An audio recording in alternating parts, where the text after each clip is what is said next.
asalaamaaleykum wa rahmatulahi taala wa barakaatu seen xarit seen serviteur Clédor Sène moo dellu si waat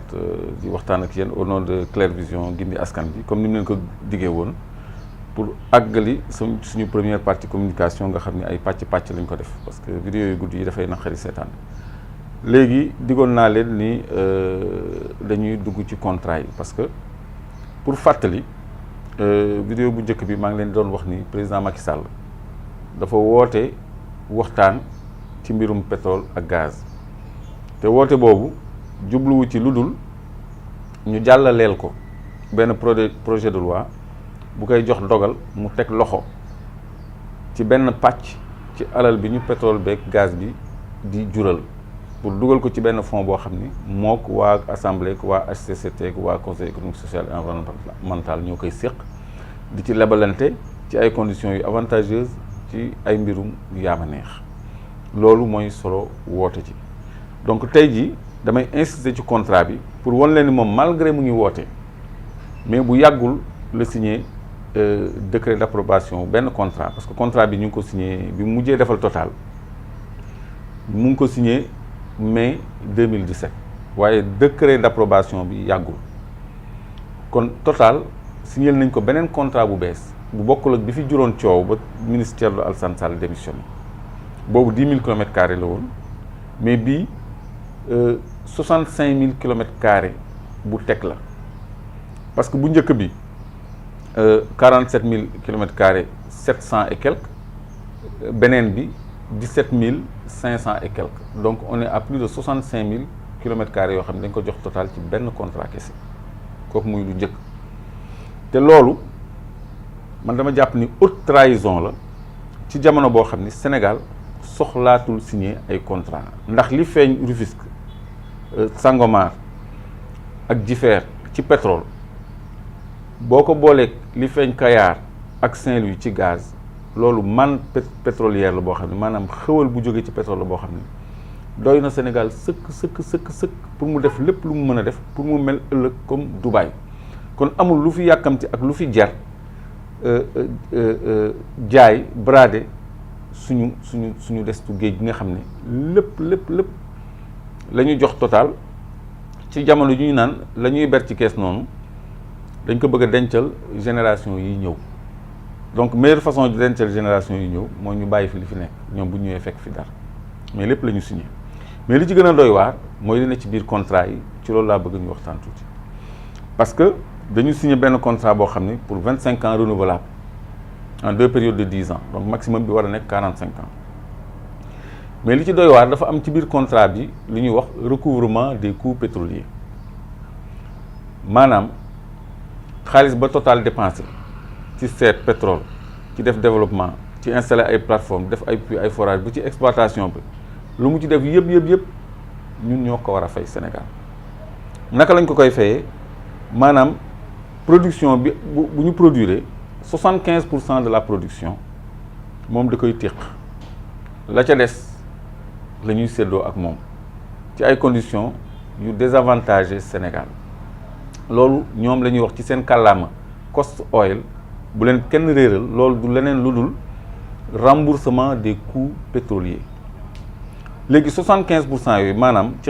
ci misaal bu fekkee ne dañu ni Sénégal dafa produire 100 000 barils jour day produire 100 000 barils jour donc chaque jour 75 000 barils yi moomuñu ko Total moo koy jël da koy ber ci gannaaw ba pare ñun ñu jël suñu 10% muy 10 000 barils mu des 15% maanaam 15 000 barils 15% boobu la ñuy tuddee production restante kon dama bëgg ngeen jàpp ñaari notion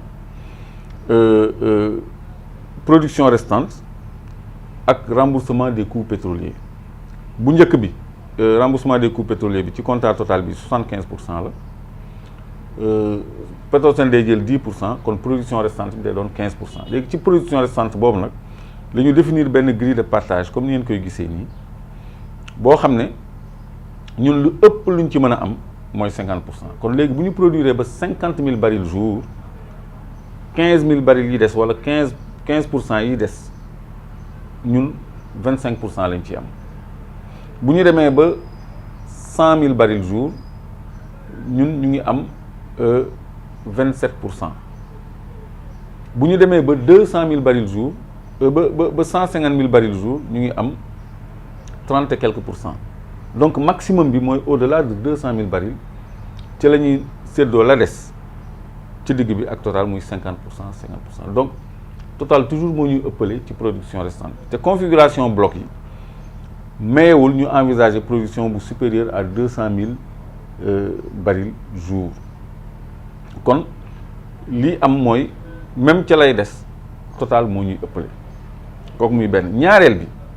75 % yooyu Total di défalqué au titre du remboursement des coûts pétroliers du fay impôt, c'est non imposable. kon perte de recette fiscale mu ngi ci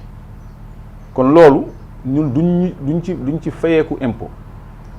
lii Petrosen di am duñ ci fayeeku impôt parce que ñu ñoo ko moom. donc la Total di amaat ci 15 % yi des maanaam bu dee 15 000 barils yu des bu ñu ko séddoo woon ci digg bi ñu xool anam bi gën a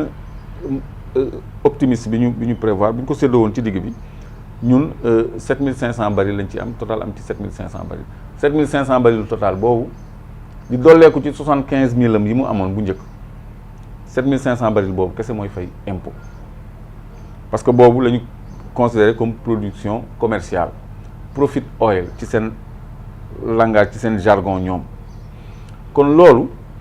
le président Macky Sall signé ak Total mu doon prévarication maanaam yàq caqatee suñu alal parce que suñu géej gi yëpp la joxe ci benn contrat. léegi ñoom pour ñoom ñu am ci dara waa Petrosen ñoo dugal ci biir ay clause pour ñu jàppale leen ci matériel informatique ay $200 $200 000 pour ñu jàppale leen ci formation ak pour ñu tabaxal leen institut des métiers du pétrole et du gaz parce que président Macky Sall maa ngi leen di may ngeen déglu ko ci vidéo bi mu naan dafa am mbébétu tabax institut du pétrole et du gaz. Alors je voudrais saisir cette occasion pour me tourner vers les compagnies maintenant et leur demander d'accompagner le Sénégal dans la mise en place de l'Institut du pétrole et du gaz,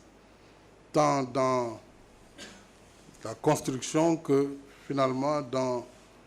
la formation et le partenariat à mettre en place. te yaakaaru ci kenn lu dul tubaab yi nga xam ne moom la jox suñu alal ba noppi wëlbatiku di leen yelwaan pour ñu jàppale ko mu tabax école dafa ruslu daf ñuy teg gàcc parce que ñun ñoo yëkkati suñu alal jox leen ba pare dellu di sàkku ci ñoom ndimbal lu ñaaw la ci Sénégal loolu depuis 2016 la moo tax comme ni ngeen ko gisee nii ci kayitu contrat bi ni ñu ko ci reconduire lim na sax ni depuis 2016 le président amoon mbébét boobu ba noppi mu dugal ko ci contrat bi sas Total pour mu jox ñu $10 millions. 30 jours après signature contrat bi xaw ma 60 jours après signature contrat bi ñu ngi ko signé 12 mai 2017 donc $10 millions yooyu dugg na nee nañ yooyu pour ñu tabax école te contrat bi li ñu ci daan gis mooy bonus de signature léegi disposition bi moo remplacé bonus de signature te existé wul ci benn contrat. ñaareel bi ñu ni bu président Macky Sall signé décret bi bu ko publier 30 jours après beneen $10 millions day dugg trésor te moo wax leen ni trésor du banque trésor mooy caisse de dépôt et consignation fi Aliou Sall nekk loolu dinaa ci dellu si tout le temps kon léegi président Macky Sall ci décret bu muy publier décret d'approbation bi ñoom dañ ciy joxe Total da ciy joxe $10 millions. 5 milliards CFA te ba ñu signé contrat ba 2017 5 milliards dugg na pour defar école boobu léegi benn lëndëm bu jar a leeral la ñu noonu parce que 2017 5 milliards boobu dafa waroon def objet de loi de finances rectificative donc ñun ñu ngi sàkku ñu wax ñu ban loi de finances rectificative moo jël en compte 5 milliards yooyu dugg 2017 su fekkee ni amul loi de finances rectificative ci ban rubrique budget 2018 la ñu loger fonds yooyu parce que il faut que ñu wax ñu ci ban rubrique ci nomenclature budgétaire bi la ñu dugal 5 milliards yooyu rawatina beneen 5 milliards bi nga xam ne bërki Dembo Ndiaye bi ñu approuvé contrat bi par décret la ko président lañ ko encaissé mu war a dem trésor ci signature décret président Macky Sall. kon tey jii président Macky Sall dafa war a leeral askan bi fan lay dugal xaalis yi muy jëlee ci société pétrolière yi te duñ ko mandargaal ci suñu budget loolu dañ ko war a leeral. kon loolu moo war a nekk yaxu concertation yi nga xam ne moom la woote kooku ñun dañ ci war a profiter pour ñu def lumière ci nañuy jaayee suñu alal ak pour lan. parce que loolu war askan bi la, yàq alalu Sénégal la, haute trahison la boo xam ni président Macky Sall moo ko def ci alalu Sénégal. léegi ci suñu beneen jotaay danañ leen won beneen lu xóor bu rëy bu nekk ci cartographie bi ak ci délimitation zone contractuelle bi parce que semé nañ ci ay germes de conflit à venir parce que dañu dugg ci patrimoine jàmbur jox ko Total comme nañu foqatee Rufisque Deep Offshore ci APCL African Petroleum ba am ceeg ñoom contentieux fi mu nekk nii jox ko Total noonu la ñu duggee ci yeneen patrimoine jàmbur au profit de Total nga xam ne loolu c'est les germes d'un conflit boo xam ne président Macky Sall mu ngi teg Sénégal ci insécurité. Asalaamaaleykum wa rahmatullahi taala wa barakaatu.